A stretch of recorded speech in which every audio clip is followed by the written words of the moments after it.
In the hours when the city holds its breath, when the streets are empty enough to remember every crime that ever happened on them, there is a sound that never reaches the headlines. It is not the crack of a gunshot or the scream of a siren. It is quieter than that, more intimate. The slow scratch of a needle dragging across skin, the wet pull of ink filling open wounds, the low breathing of men who understand that something irreversible is happening. This is not art. This is not expression. This is a transformation. And for those who live under the shadow of MS-13, it is the moment a body becomes property. Tattoos, in the world of MS-13, are not decoration. They are declarations of war, contracts written in flesh, and warnings that never fade. Long before a man pulls a trigger, long before he spills blood in the street or locks eyes with death behind prison bars, the ink arrives first. It sinks deep, binding him to a life that does not forgive hesitation or regret. Once it enters the skin, it alters how the world sees him and how he sees himself. To understand why tattoos carry such weight in MS-13, you have to return to the beginning, to a time before the gang became synonymous with brutality.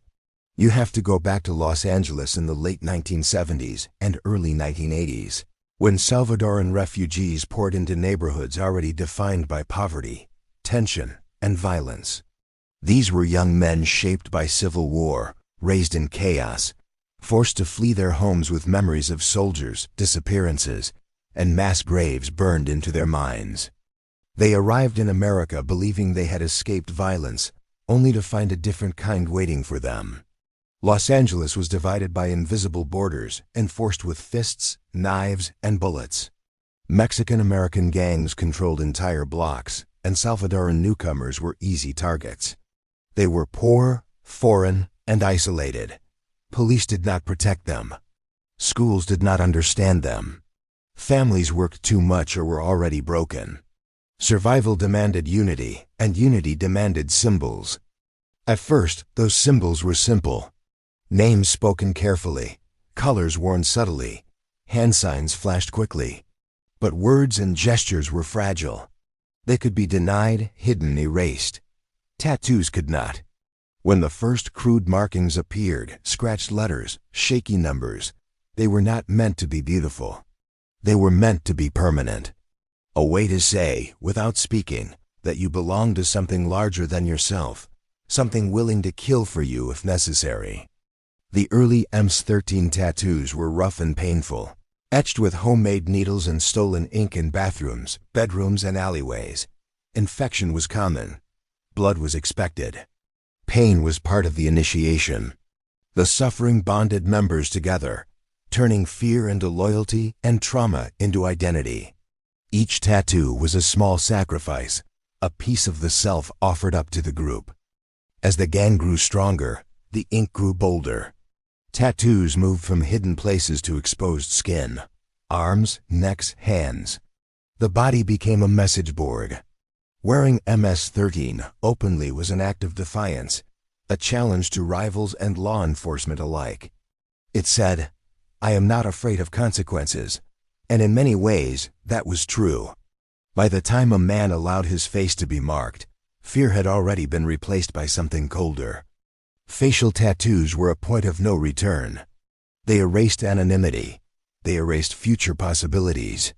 Jobs, normal relationships, clean records, all sacrificed for status within the gang. 1000s-13 understood exactly what it was doing. A man with no exit is easier to control. When the outside world rejects you on sight, the gang becomes the only place you belong. Inside MS-13, tattoos created instant hierarchy. Clean skin meant youth, inexperience, something to be tested. Heavy ink meant history, violence committed, prison survived, loyalty proven. Every symbol had meaning, and every meaning was enforced. Some tattoos marked fallen comrades. Others hinted at murders without spelling them out. A single tear could mean grief or killing, depending on who was asking and who was answering. This ambiguity was deliberate. Fear thrives in uncertainty. When even your own brothers are unsure of your past, they treat you with caution. That caution keeps the structure intact. Then came prison, the environment that would reshape MS-13 forever. American prisons in the 1990s were violent ecosystems where race, loyalty, and reputation determined survival. In these places, tattoos were not optional, they were essential. A man walked into prison already marked, and those marks decided his fate before he ever spoke. For MS-13 members, tattoos acted as instant credentials. They opened doors to protection and alliances. They also painted targets. Rival gangs read the same symbols and responded accordingly. Violence was constant, and the ink ensured there were no misunderstandings about who stood on which side. Prison gave MS-13 something else: time. Time to organize, to discipline, to transform chaos into structure. Leaders emerged, rules hardened, punishments became systematic. Tattoos became regulated. Unauthorized ink was forbidden. Removing tattoos without permission was betrayal. The body was no longer personal, it was gang territory. Inside prison, tattoo imagery became more complex and more ideological. Religious symbols mixed with demonic imagery, reflecting the internal contradictions of men who spoke of loyalty while committing acts of extreme cruelty. Tattoos became personal mythologies, justifications etched into flesh. They told stories members needed to believe about themselves to survive what they were doing. When mass deportations began, the consequences were devastating. Thousands of tattooed MS-13 members were sent back to Central America, often to countries they barely remembered. They arrived visibly marked in societies already fractured by poverty and corruption. Their tattoos preceded them. Police identified them instantly. Communities feared them. Children watched them.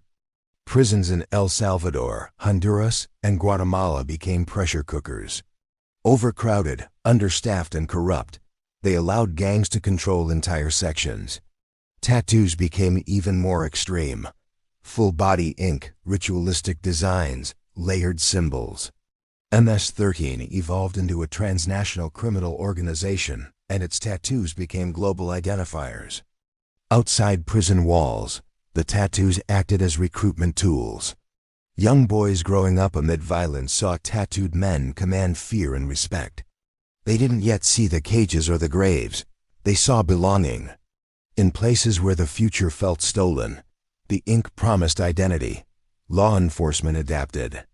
Tattoos became intelligence, evidence, and justification. Databases were built, symbols cataloged, ink turned into probable cause. A tattoo could define a man's entire life in the eyes of the system, regardless of his actions that day. Some tried to leave. They sought religion, family, redemption, but tattoos made escape nearly impossible. Rivals saw only the ink. Police saw only the ink. The gang saw betrayal. Former members lived hunted lives, trapped between who they were and who they wanted to be. The tattoos aged as the men aged. Ink faded, skin sagged, but meaning remained. Each mark carried memory of friends killed, crimes committed, choices made under pressure. The body became an archive of violence and survival. Women connected to MS-13 carried tattoos too, often under even harsher circumstances. Some were marked as property. Others earned their ink through blood. For them, escape was harder, stigma heavier, judgment sharper. Tattoos followed them into motherhood, into shelters, into isolation. As international pressure mounted, MS-13 adjusted tactics. Leaders discouraged excessive facial tattoos, understanding how visible ink attracted attention. But culture does not erase itself easily. Younger members still chased the old symbols, craving fear and recognition. Tradition fought survival, and tradition often won. Today, MS-13 is weakened, but not gone. Arrests, extraditions, and betrayals have fractured its leadership. Yet the tattoos remain, etched into aging skin and fresh recruits alike. They link past to present, binding generations to the same cycle. Because in the world of MS-13, tattoos are not just ink. They are ownership. And once the gang writes its name on your body, no amount of time, regret, or distance can ever fully remove it. The ink does not stop hurting once it heals. That is one of the first truths former members learn, usually too late. Long after the scabs fall away and the skin closes, the tattoo continues to ache in quieter ways. It aches when strangers stare too long. It aches when police slow their cars and study your face. It aches when a child looks at you with curiosity edged by fear. In MS-13, tattoos are designed to outlive the moment they are made. They are meant to follow you into every room, every decision, every regret. Inside the gang, tattoos become tools of discipline as much as identity. As MS-13 matured, the rules around ink grew stricter. You could not simply decide what to mark on your body. Permission mattered, rank mattered, meaning mattered. A symbol earned too early or worn without approval could bring violent punishment. Tattoos were no longer personal expressions. They were controlled assets. The gang understood something fundamental about human psychology. If you control the body, you control the mind. When members surrendered their skin, they surrendered autonomy. This control deepened during internal power struggles. As cliques formed and rivalries simmered within MS-13 itself, tattoos became subtle markers of allegiance. Slight variations in symbols, placement, or style signaled loyalty to specific leaders or prison factions. These differences were invisible to outsiders, but crystal clear to insiders. A wrong symbol in the wrong territory could turn a brother into a target overnight. Ink, once meant to unify, also divided. Violence escalated alongside symbolism. Murders were no longer just acts of survival, they became messages. Tattoos commemorated fallen members, but they also celebrated brutality. Some symbols hinted at kills without naming names, allowing wearers to boast while maintaining plausible deniability. The body became a ledger, recording debts paid in blood. Each new tattoo added weight to a man's reputation, making future violence more likely, not less. In MS-13, history was cumulative and the skin kept score. Prison intensified this cycle. Behind bars, boredom and fear created an environment where tattoos flourished. Makeshift tattoo shops operated under constant threat of discovery. Needles fashioned from guitar strings or sharpened metal. Motors scavenged from radios. The risk only added to the ritual. Pain and danger heightened the sense of commitment. To endure the process without flinching was proof of toughness, a test watched closely by others. The imagery inside prison grew darker. Skulls multiplied. Religious figures took on twisted forms. Angels carried weapons. Devils smiled. These were not random choices. They reflected the moral universe of MS-13, where violence was justified as loyalty and mercy was seen as weakness. Tattoos helped reconcile these contradictions. By framing brutality as destiny or divine will, members could live with what they had done. As MS-13 expanded internationally, tattoos became its most effective branding tool. Unlike drugs or weapons, ink crossed borders effortlessly. A tattoo meant the same thing in Los Angeles as it did in San Salvador or Tegucigalpa. It created instant recognition, instant fear. For law enforcement, it was a nightmare. For the gang, it was efficiency. But branding cuts both ways. Media attention turned MS-13 tattoos into global symbols of evil. News footage lingered on tattooed faces, turning individuals into archetypes. Politicians pointed to ink as proof of threat. The tattoos that once commanded respect now attracted overwhelming pressure. Raids increased. Surveillance intensified. Members were arrested not for what they were doing, but for what their bodies suggested they might do. Inside the gang, paranoia grew. Tattoos made informants easy to spot, but they also made loyal members easy to track. Every arrest raised questions. Every interrogation sparked suspicion. Betrayal became a constant fear. Tattoos that once symbolized brotherhood now marked vulnerability. The same permanence that enforced loyalty also made adaptation difficult.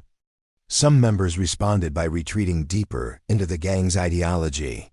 They added more ink, more symbols, more layers of identity. If the world already saw them as monsters, they would embrace the role fully. This escalation hardened MS-13's image and intensified its violence. Tattoos became armor against shame, shields against doubt. Others cracked. Aging members began to feel the weight of permanence. Bodies weakened. Friends died. Prison sentences stretched longer. Tattoos that once felt empowering now felt like chains. Attempts at removal were painful and incomplete. Laser treatments were expensive and left scars. Burning or cutting the ink out only replaced one mark with another. In the gang's world, scars were just as readable as tattoos. Leaving MS-13 was never just about walking away. It meant living with constant threat. Former members often hid in plain sight, moving cities, changing clothes, growing beards, anything to distract from the ink. Some covered their tattoos with long sleeves, even in unbearable heat. Others altered them into religious symbols, hoping faith might offer protection. But the past was stubborn. Ink does not forget. Families paid the price. Children grew up watching fathers hide their bodies, mothers navigate fear, households marked by tension. Tattoos became intergenerational burdens. A father's ink could determine where a family could live, how police treated them, whether neighbors trusted them. The gang's reach extended beyond its members, etched into family life. Women associated with MS-13 carried a different weight. Tattoos on their bodies were often interpreted through lenses of judgment and exploitation. Some were forcibly marked. Others chose ink believing it would offer protection or status.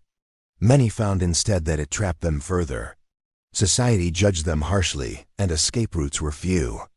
Tattoos followed them into every attempt at rebuilding life. As law enforcement refined its strategies, tattoos became both weapon and weakness.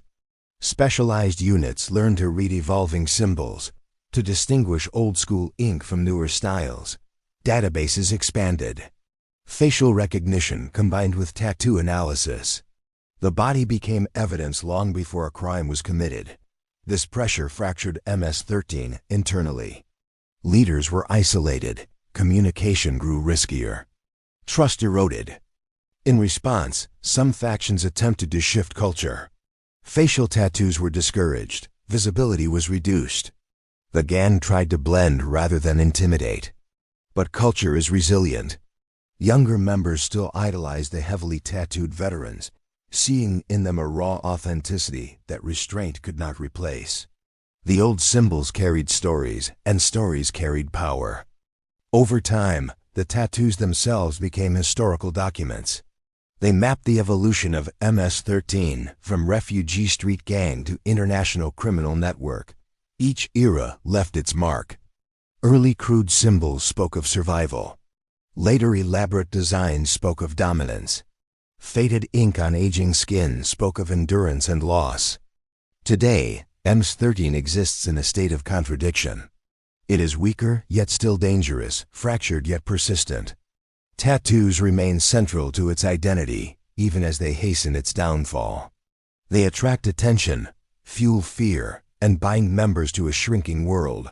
For new recruits, the ink still promises belonging.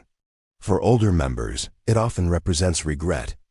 And through it all, the needle keeps moving in quiet rooms, driven by the same forces that created the gang in the first place: fear, displacement, and the human need to belong to something, even if that something demands everything in return.